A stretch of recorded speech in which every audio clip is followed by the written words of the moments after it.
প্রায় 500 খ্রিস্টপূর্বাব্দে হিব্রুদের ধর্মীয় রীতিনীতি অন্য অনেক প্রাচীন সংস্কৃতি থেকে আলাদা ছিল। তারা পবিত্র পারিবারিক আচার অনুষ্ঠানে মদ পান করত, তবে তা ছিল পরিমিত এবং নিয়ন্ত্রিত। সংযম ছিল তাদের মূল শিক্ষা, অর্থাৎ শুধু নির্দিষ্ট সময় নির্দিষ্ট পরিমাণে মদ্যপান করা যেত। এই ঐতিহ্য এখনও ইহুদি সমাজে টিকে আছে।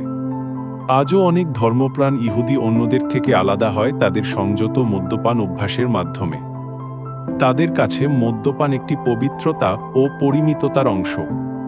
প্রথম দিকের খ্রিস্টানদের অনেকেই ছিলেন ইহুদি। তারা মদের স্বাস্থ্যকর ও সামাজিক উপকারিতা স্বীকার করতেন, কিন্তু অতিরিক্ত পান করে মাতাল হওয়াকে তীব্রভাবে নিন্দা করতেন। এই দৃষ্টিভঙ্গি বাইবেলেও দেখা যায়। বাইবেলের বহু জায়গায় মদ্যপানের ইতিবাচক উল্লেখ রয়েছে। খ্রিস্ট ধর্মে মদের গুরুত্ব আরও গভীর। যীশু খ্রিস্টের রক্তের প্রতীক হিসেবে ওয়াইন ব্যবহার করা হয়, এবং সেই রীতি এখনও চলছে ইউক্যারিস্ট বা পবিত্র মিলন অনুষ্ঠানে।